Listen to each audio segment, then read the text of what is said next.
자, 두 분을 모시겠습니다.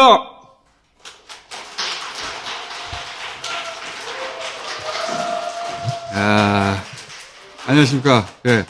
자, 두 분은 현재 이재명 후보와 가장 가까이 있는, 물리적으로, 마음은 모르겠어. 가장 가까이 있는 초선 의원 두 분을 모셨습니다. 네, 반갑습니다. 한준호입니다. 네, 반갑습니다. 천준호입니다. 그런데 왜 같이 부르셨어요? 자, 수행실장을 하시고, 그리고 메타버스 단장을 하시고.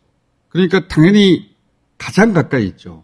가장 가까이 있는 두 분을 모신 이유가 뭐냐면, 그전에는 가까이서 보지 않으셨잖아요. 후보를. 네, 그렇죠. 네. 그렇죠. 그러니까 일반인들이 가지고 있는 이재명에 대한 이미지, 그 정도 가지고 있었을 거 아니에요. 그죠? 이번에 가까이서 봤더니 알려주고 싶다. 또는 이런 걸 오해받고 있었구나. 또 플러스 디스. 내일도 봐야 되는데. 지난번에 경선하는 과정부터 이재명 후보 비서실의 부실장으로 활동을 하면서 가까이서 이제 뵙기 시작했거든요. 근데 처음 만나고 한 달쯤 됐을 때의 느낌은 이 사람 굉장히 강한 사람이다. 강한 사람이다? 네. 왜요? 네. 어떤 위기가 왔을 때 그 위기 앞에서 흔들리지 않고 오히려 그 캠프의 구성원들이나 다른 사람들을 이렇게 독려도 하면서 방향을 제시하고 그러면서 길을 본인이 먼저 개척하고 나가시더라고요. 그래서 그걸 따라서 캠프의 구성원들이 같이 쫓아가는 이런 장면들을 보게 됐거든요. 리더의 중요한 자들이죠. 네, 그게. 그래서 상당히 위기에 왔을 때 강한 모습을 보이시는 그 경선 과정에서 큰 이슈 중에 하나가 백제 발언 있을 때였습니다. 백제 발언. 이거 큰일 났다. 이거 잘못되면 굉장히 여러 오해가 많이 있겠구나. 이런 걱정이 있었는데 본인이 너무나도 당당하고 또 명확하게 자기의 취지와 의도는 뭐였으니까 걱정하지 않아도 된다. 저는 그래도 그걸 헤어나기가 쉽지 않을 것이다. 이렇게 봤는데 전혀 굴하지 않고 자기 주장과 생각을 전개하시는 걸 보면서 야 대단하다 이런 생각을 그때 하게 됐던 것 같아요. 저는 좀 달라요, 생각이. 좀 달라요? 네. 저는 민주당 의원들이 가지고 있는 이재명 후보에 대한 생각. 네. 다 그냥 비슷했어요. 유능한데 네. 좀 뭐 박한 거 아닌가? 이런 느낌이죠. 박하고, 왠지 모르게, 보실지 모르겠는데, 철면피 같은 느낌도 좀 있고. 중간에 디스 끼워넣는 거예요, 네. 지금? 일은 굉장히 잘하시는데, 뭔가 좀, 사람 냄새 좀 덜 나고, 제가 정확히 128일 남았을 때 수행실장 제안을 받았었는데. 왜 수행실장 제안을 했을까? 주변에서 뭐 추천을 했다는 얘기까지밖에 못 들었습니다. 키 차이도 너무 많이 나는데. 제가 항상 그래서 이 뒤쪽에서 늘 다니는데, 근데 저는 수행을 하면서 몇 번 느꼈던 것 중에 하나가, 사람들에게 뭐 으쌰으쌰하고 뭐 연설 강하게 하고 그러고 나서 차에 딱 타면은, 네. 가끔씩 심리적으로 힘들었을 때, 뭐 최근에 이제 뭐 아들 문제도 있었고, 차 안에서 한숨을 쉬면서 차에서 내리기 전에 정신 차려야지 이렇게 되뇌이는 모습들도 보게 되고. 심리적으로 고통스러워한다. 그렇죠. 예, 저도 약간 반전이 있는데요. 네. 처음 한 달째 봤을 때는 그랬는데 이 대통령 후보가 됐잖아요. 네. 그리고 본격적으로 메타버스를 같이 이제 네. 다니기 시작한 거예요. 3박 4일을 같이 이렇게 이동도 하면서 3박 4일 여행을 하다 보면 사람이 또 바닥이 또 드러나지 않습니까? 그렇죠. 이 사람이 별로 도움이 필요 없는 사람이라고 생각했는데 그때 보니까 이 사람 많이 도와줘야 될 사람이구나. 외로움 많이 타. 외로움 많이 타요. 탄다. 네. 혼자 모든 위기를 극복해 왔기 때문에 네, 네. 실제로 그 외로움 느낄 거예요. 이 양반이 나 같은 사람이 좀 필요하겠구나. 힘든데 참고 있다는 걸 알고 있는 사람들이 있어야 되겠구나. 좀 더 쉴 수 있는 시간도 마련해주고 생각할 수 있게끔 보호막도 좀 대어주고. 로봇가 아닌데 어떻게 안 힘들겠어요. 대선 후보가 되면 많은 사람의 욕망의 대상이 되거든요. 그렇죠. 그 사람을 잠시라도 만나고 싶고 이런 마음 때문에 후보를 가만히 두지 않게 됩니다. 그러면 그렇지. 이렇게 저렇게 시들리다 보면 체력도 소진하고 그렇죠. 또 중심도 잃다가 결국에는 그 대표적인 사례가 윤석열 같은 사례가 있었지 않습니까? 그래서 그런 측면에서 이 사람이 강한 사람이라 생각할 때는 막 돌려야 되겠다 이런 생각을 할 수 있는데 내가 보호해줘야겠다는 생각을 하셨구나. 도와줘야 되겠구나. 그리고 참고 있었구나 이런 생각들을 어느 순간 발견하게 된 거죠. 똑같아요. 그러니까 옆에 있으면 있을수록 측은지심이 느껴지면서 마음이 짜네요. 네, 도와주고 싶은 생각. 그러니까 처음에는 그냥 역할만 열심히 하려고 생각을 했다가 측은하고 뭔가 도와주고 싶고. 그러니까 오늘 같은 경우에도 덕찬 일정이 있는데 갑자기 이제 되뇌이듯이 그러니까 아내를 좀 불러볼까? 그래도 보고 있으면 괜찮은데. 얘기할 때 네. 부인이 옆에 있으면 훨씬 더 건드기가 좋다. 있으면 확실히 표정이 좀 달라요. 그런 것들 볼 때마다 좀 치근하고 하루하루 지날 때마다 인간미가 느껴지는 건 확실히 있습니다. 괜히 하는 말은 아니고. 네. 그래서 저는 왜 이분이 이럴까 생각을 해보니까 어렸을 때 굉장히 어렵게 힘든 과정을 견디면서 이제 살아왔잖아요. 그래서 네. 사람들은 눈물이 없다고 얘기를 하는데 제가 보기에는 눈물을 참는 것 같아요. 논산의 화지시장 갔을 때인데 네. 95살 드신 어르신께서 바닥에 앉아가지고 이게 토란인가 이거를 이제 팔고 있던 장면이 있었어요. 근데 거기 가셔가지고 쭈구리 앉아가지고 뭘 같이 이렇게 얘기를 막 하시더라고요. 우는 줄 알았잖아. 네네. 어머니 생각나서 그랬을까? 어머니 생각나서. 그렇죠. 하고 근데 왜냐면 어머니가 시장통에서 네네. 그런 삶을 사셨으니까 며칠 뒤에 다른 자리에서 마이크를 잡고 이야기를 하는 과정에서 그때 이야기를 하시다가 자기 손을 꼭 잡고 나처럼 어렵고 힘든 사람들을 위해서 열심히 일해달라고 이야기를 했는데 그때 내가 왜 정치를 시작했는지 많이 생각하게 됐다라고 하는 이야기를 하면서 그때 울컥 하시더라고요. 그래서 막 목소리가 메이고 그런 거 보면서 아, 이분이 마음이나 감정이 드러낼 수 있도록 좀 도와드려야 되겠다. 특히나 그 양반은 이 징징거리는 법을 안 배웠고 못 배웠어요. 표현이 정확하세요. 예. 네. 징징거리지 않아요. 이 남자들이 진짜 잘 징징거리거든요. 내가 얼마나 힘들지 알아? 이 양반은 그거를 안 해요. 저한테는 합니다. 사랑하게 됐나 봐. 일정 많다고 힘. 그치. 그 정도지. 왜냐면 자기를 도와줄 사람이 없었잖아. 혼자 이걸 다 넘어왔기 때문에 때로는 이렇게 기대가지고 막 힘들다고 하기도 해야 되거든요. 그러니까요. 그럴 사람이 되어줘야 되는 거지. 네. 그러라고 이제 수행하는 거거든요. 잘 들어드리고 있습니다. 진짜 성장 과정에서도 징징거릴 틈이 없었던 것 같고 정치권에 들어와서도 항상 생존. 처음에는 출마 자체를 못했고 끊임없이 죽이려고 했죠. 예, 해서도 당선되기 어려웠고 당선돼서도 그 자리를 지키고 잘하기가 쉽지 않았고 계속 그 과정을 겪어오면서 지금 대통령 후보까지 중심에 온 거기 때문에 그 양반이 타고난 또 유쾌하고 쾌활한 점이 있어요. 그렇죠. 네. 본인 표현에 따르면은 타고나기를 건강하게 좀 타고난 것 같고 잠잘 때는 그냥 머리를 대면 바로 주무세요. 요즘 조금 이제 바뀐 게 있다면은 도시락 좋아했는데 도시락을 싫어하게 된 거. 너무나 좋아. 맨날 도시락만 먹다 보니까. 맨날 도시락을 먹으니까 이렇게 아이를 좋아하시더라고요. 그러니까 현장에서 아이를 데리고 온 분들 치고 사진 찍자고 하는데 거절한 적을 한 번도 본 적이 없어요. 네. 후보 수행을 하게 되면은 사람들이 후보하고 마주하는 걸 굉장히 자주 할 줄 아는데 사실은 후보 뒷모습을 많이 봅니다. 시장 같은 데 가서 연설하러 올라가는 때 이런 데 막 올라가잖아요. 그러면 다칠까봐 뒤에서 잡아줘야 되잖아요. 그래서 키 큰 사람을 뽑았구나. 그렇죠. 올라가시면 이제 허리 잡을 수 있는 사람. 근데 이렇게 어느 날 연설하는 거 뒤에 가만히 듣고 있는데 이 사람은 진짜 소신이 있구나, 철학이 있구나, 비전이 있구나 이게 느껴지는 그 순간이 있을 때 뒤에서 허리 잡고 있다가 온몸에 소름이 쫙 돋았던 때가 있습니다. 그게 현장에서 이재명의 진가가 나오는 것 같아요. 네. 현장에서 연설하는 걸 듣고 있다가 소름이 돋을 때가 있어요. 그럼요. 진짜 뒤에서 허리 잡고 있다가 소름 돋을 때가 한두 번이 아닙니다. 추워서 그런 거 아니야?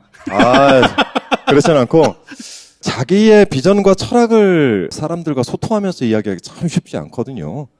그런 이야기가 와닿을 때 소름이 돋는 건데 그런 경험들을 요즘 가끔 합니다. 준비된 자리가 아니라 그렇죠. 어느 자리에 사람들이 많이 모였길래 조그만 단상에 올라가가지고 거기서 이제 거기에 모여있는 청중에 맞게 자기 얘기를 하는 거잖아요. 그렇죠. 즉석에서. 부산에서도 동선이 예정된 동선이 아닌데 막 계단 위로 올라가서 여러분이 언론인 돼주십시오라는 연설을 그날 했고. 그치. 그거 인상적이었어요. 네. 기프광장에서. 이럴 때 우리가 어떻게 해야 될까요? 언론사가 돼야 됩니다. 맞습니다.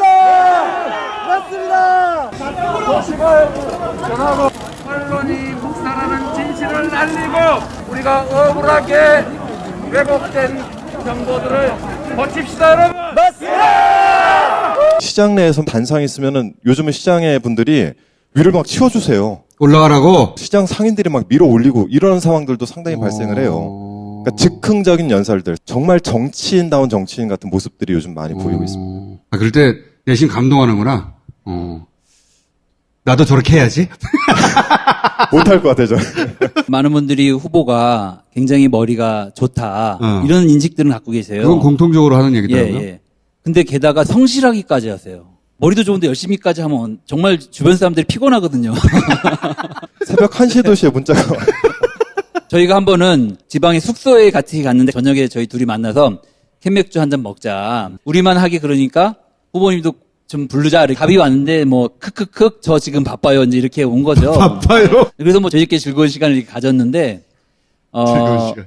다음날 보니까 페이스북에 글을 이렇게 올리셨고 그 다음날 논산 화지시장 연설이 유명한 연설 아닙니까? 그 민주당을 바꾸겠다 헌데 다 버리고 오직 내년 대선을 이겨서 이 나라가 후퇴하지 않도록 다시 적폐 세력에게 돌아가지 않도록 미래가 아니라 과거만 얘기하는 세상이 되지 않도록 그 책임만을 남기고 제가 다 던지겠습니다, 여러분.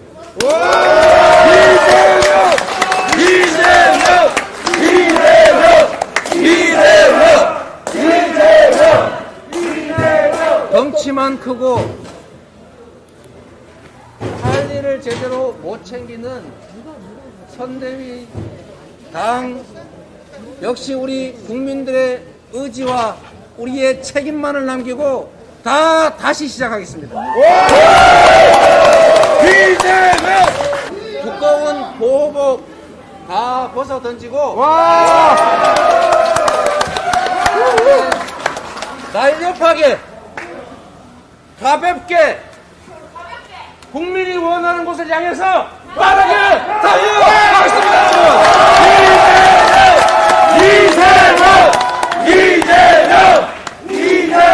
여러분이 도와주십시오. 이재명 편에는 오로지 국민만 있습니다. 이재명 앞에는 이 나라의 미래만 있습니다. 여러분을 믿고 앞으로 달려가겠습니다, 여러분.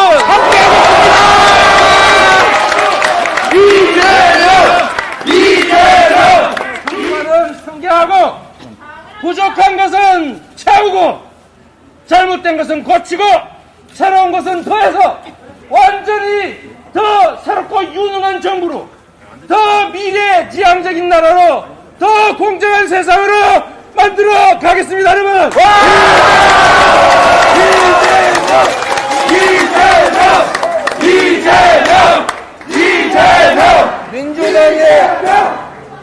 민주당의 이재명이 아니라 이재명의 민주당으로 만들어 가겠습니다, 여러분.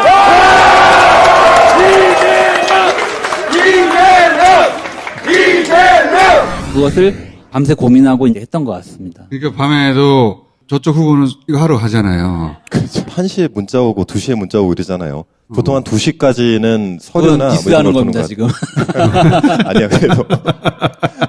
저거 언제 준비했지? 오늘도 그 경제인 분들하고 오늘 토론회가 있었는데 그때 이제 회장님께서 그런 얘기를 하시더라고요. 이렇게 경제에 대해서 해박한 분인 줄 몰랐다. 감명받았다. 누가요?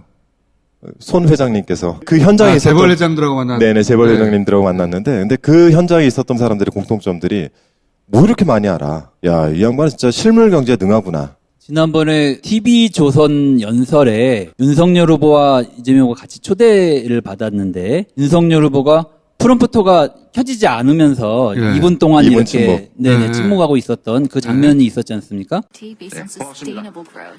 Thank you very Thank you, much. Mr. 이재명, for the 다양한 정책들을 제시해 주셨습니다. 네, 이어서 윤석열 국민의힘 대선 후보께서 국가 미래 비전을 발표하겠습니다. Mr. 윤석열, presidential candidate for People Power Party, will share his vision for Korea.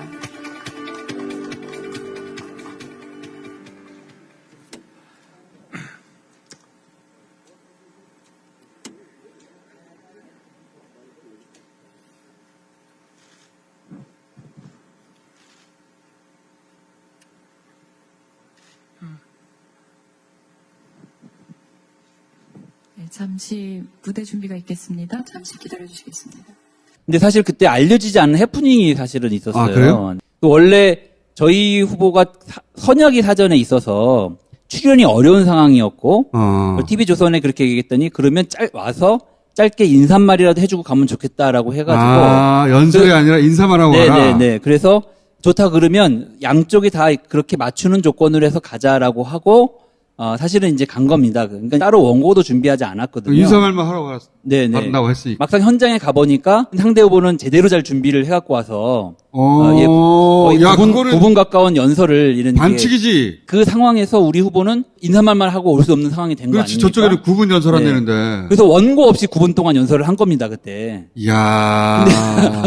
저기는 원고를 준비했는데 말을 못한 거고요. 1분 30분 동안 못하는 거고, 여기는, 그러면 나도 해야지, 9분 동안. 하고 그냥 9분 동안 한 거예요? 네네네, 그렇습니다. 근데 너무 잘했잖아요. 그러니까 사실은 준비하는 스태프들은 난리가 났었어요. 그렇지. 야, 우리 망했다, 이제. 갑자기 큰일 났다. 9분을 떠들어야 되는데. 걱정을 하고 있는데, 잠시 후에 이제 윤석열 후보가 이제 그렇게 막 죽을 쓰는 모습을 보면서, 네. 준비하는 사람 입장에서는 굉장히 사실은 벼랑 끝에 섰다가 다시 이제. 그러면 네, 9분 선당을 동안 하는 그 상황이었죠. 현장에서 즉석 연설한 거예요? 그러니까 그렇죠. 정확하게는 네, 네. 거기 또 이제 정확하게는. 그 현장의 마지막 디테일을 저는 마지막에 또 보니까 마지막 디테일. 그러니까 후보는 당시에 현장에 프롬프터가 없다고 알고 들어갔어요. 아예. 1분짜리 인사말만 하는데 무슨 그렇지. 프롬프터냐.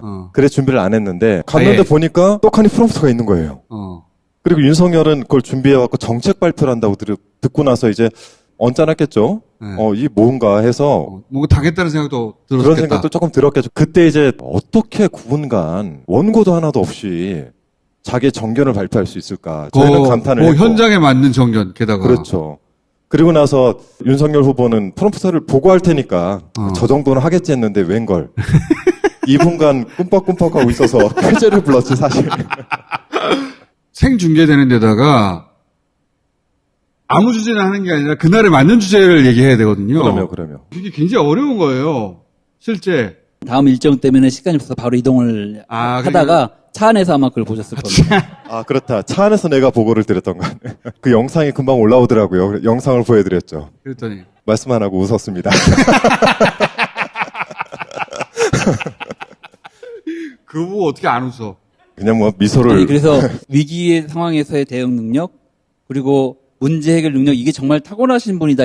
국정을 운영하다 보면 여러 가지 돌발 상황이 이제 발생할 때 당연히. 그 위기를 어떻게 대응하는가 굉장히 중요한데 제일 중요해요, 사실. 예. 저는 그때도 그걸 발견을 했고 가장 최근에는 아들하고 윤석열 후보의 이제 부인 김건희 씨 논란이 있을 때도 대처하는 두 사람의 태도가 너무 달랐잖아요. 완전히 다르죠. 민주당 선대위에도 위기가 왔고 국민의힘 선대위에도 위기가 왔는데 국민의힘 선대위 위기가 왔을 때 윤석열은 김종인에게 위임을 했고 지금은 또 이준석한테 위임을 한 상태고 근데 이재명 후보는 본인이 직접 나서가지고 문제를 그렇죠. 해결하고 수습하고 상황을 주도하는 이런 걸 보면서 확실히 이 지도자로서의 중요한 능력의 차이가 있구나라는 걸. 모든 사안의 진심이에요. 가서 요식행위 하는 걸 굉장히 싫어해요. 잠깐 가서 인사만 하시죠. 세상에 어떻게 그냥 가서 인사만 합니까? 일을 대할 때 굉장히 진심으로 대하는 건 확실히 있습니다. 가장 오해받는 지점이 뭐예요, 그러면? 사람들이 무섭다 이런 얘기를 참 많이 하더라고요. 아마 행정의 현장에서 나타났던 이재명 후보의 모습은 어떻게 보면 무서운 장면들이 사실 그렇죠. 많았을 단호함이죠. 것 같아요. 단호하게 뭔가를 결정을 하고 또 룰을 어기는 사람에 대해서 엄격하게 대응을 하는 이런 장면들을 많이 보셨기 때문에 그런 느낌들을 많이 이제 가졌을 거라고 생각이 드는데 제가 이제 메타버스를 이제 기획하고 현장에 가서 많이 느낀 거는 생각보다는 이 양반이 굉장히 개구장이 같다라는 느낌을 많이 장난 많이 장난 쳐요. 많이 네. 치시더라고요. 그래, 유쾌해요, 양반이. 네, 네. 개구장이 맞아요. 네. 네. 지하철에 라방을 했지, 라방. 예, 라이브 방송을 하는 네. 그 수행 인원 한 명만 데리고 지하철을 타서 마스크 썼는데 또 쓰라 그러고 있어요. 안녕하세요. 새해 복 많이 받으세요. 파이팅. 자, 본인들은 안 지키고 있으니 걱정하지 마세요. 제 목만 나오고 있어요. 그거 목방이라고. 결혼할 사이들이에요? 아마. 잡혔어. 제가 제 아내를 만나가지고 보자마자 내가 나흘 만에 결혼하자 그랬다가 이 사람이 이상한 사람 아닌가? 이런 의심을 잠깐 받았던 것 같아요. 괜찮은데? 제가 얼마 전까지 그 색 비슷한 머리로 헤어스타일도 했잖아요. 진짜 오래 사는지에 찍은 겁니다. 촛불집에 찍은 겁니다. 촛불집에 때 찍은 거랍니다. 세상에. 저희도 찍어주세요. 그러세요. 안녕하세요. 어디서 많이 본 사람이죠? 어디 아는 동네 아저씨인가? 새해 복 많이 받으세요. 그걸 하면서 굉장히 유쾌하게 시민들 만나서 대화도 나누고 이렇게 했는데 저는 댓글에 제일 많았던 게 친근해 보인다. 친근감. 요즘 캠프의 로우키 전략 있잖아요. 그리고 이게 대통령 다음을 보여주자. 그 좋은데 그게 가리는 게 하나가 그거예요. 개구장이 친근함. 그 양반이 가지고 있는 유쾌함이 있잖아. 현장에 가면 드러나는 것 같아요. 그러니까 거기에 아이 같은 면이 있어요. 맞아요. 아무런 악이 없고 이해타산 없는 아이 같은 면이 있거든요. 그런 면도 좀 노출해 줬으면 좋겠는데 어려운 일이지. 라이브 방송에서는 그게 나오더라고. 본인한테는 잣대 굉장히 엄중해요. 아, 본인한테는. 본인한테 굉장히 엄중한데 다른 사람들한테 들이대는 잣대는 완전히 기준이 다릅니다. 아이들 대하거나 사람들과 대화하거나 이럴 때 보면은 약자의 측은지심이 있어요. 이번에 이한열 열사 어머니께서 실은 이번 광주 일정 중에 쓰러지셔서 병원에 입원했다는 소식을 듣고 그 차 안에서 통화를 하셨었어요. 그리고 돌아가신 그날 오전에 후보님 오늘 이한열 열사 어머니께서 돌아가셨는데 광주를 내려가야 될 것 같습니다 했더니 네? 무슨 말씀이세요? 이한열 열사 어머님 돌아가셨습니다 했더니 진짜 전화가 끊어진 줄 알았어요. 가만히 계시다가 내가 며칠 전 통화를 했는데요. 그래서 한참 말씀이 없으시다가 당연히 가야죠 하고 전화를 끊으시더라고요. 근데 이제 보수매체는 정반대로 만들어놨죠.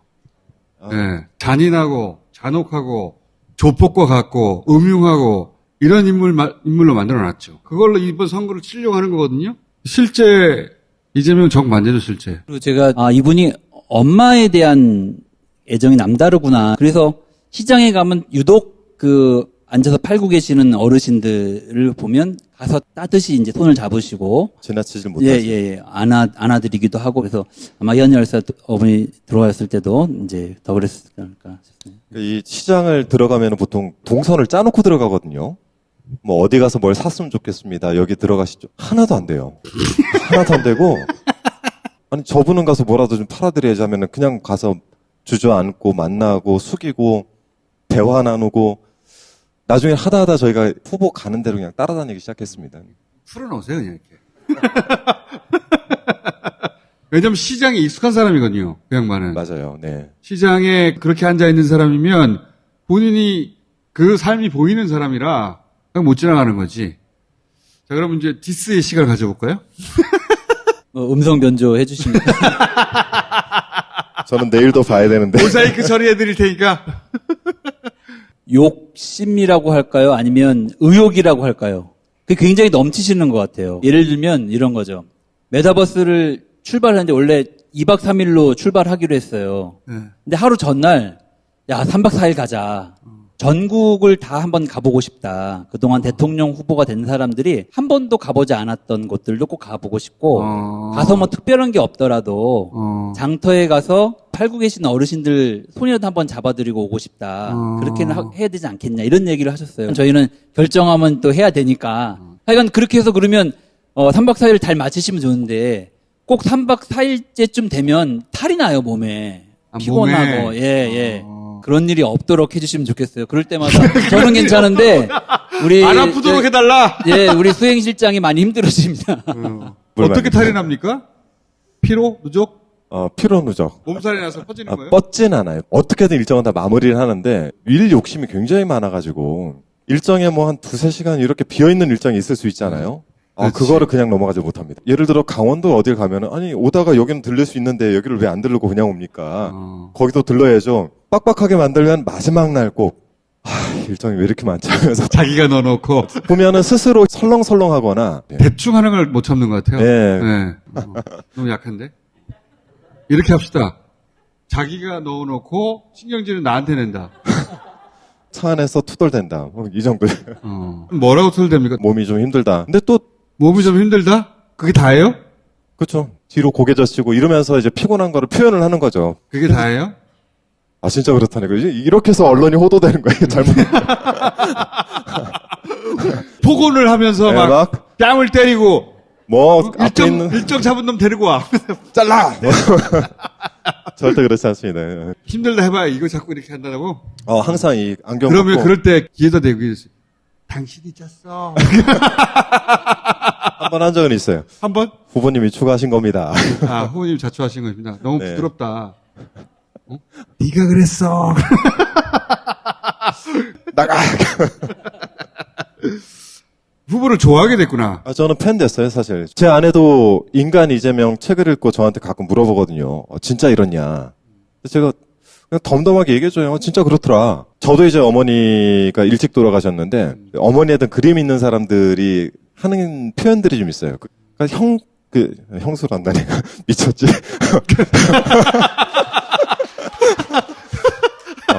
지금 부인 김혜경 씨를 형수라고 지금 부른 거예요? 사모님을 찾아요, 그렇게. 마음을 풀어놓고 네.